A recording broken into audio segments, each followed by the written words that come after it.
Immigration sweeps through Operation Catahoula Crunch are now in their second week, and tonight we look at the possible economic impacts of the operation. John Trung turns to a local economics professor to see what sectors are being affected.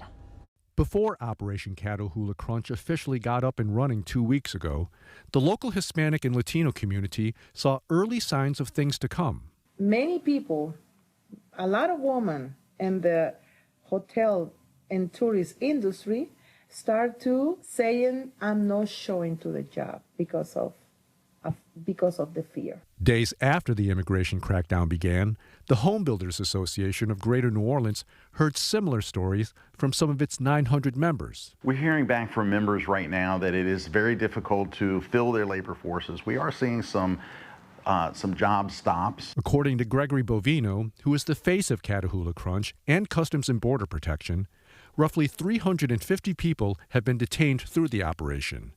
CBP says it's targeting criminal illegal aliens in Louisiana. And Ali Bustamante says there are economic effects because of that. If you want to understand the economic impact of the operations, you just really have to think about draining hundreds of workers and consumers out of circulation, and that's essentially what we're actually getting right now. Bustamante is an economics professor at the University of New Orleans.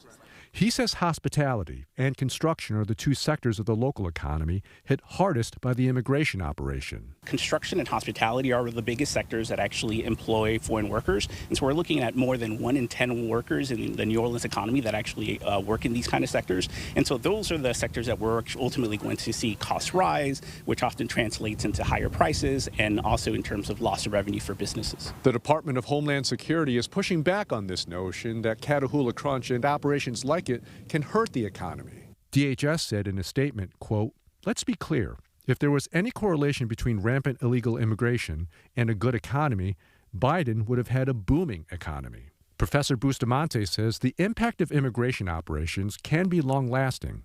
He says the immigrant population in the targeted areas often decline years after agents leave town. And for some Americans, that's considered a victory.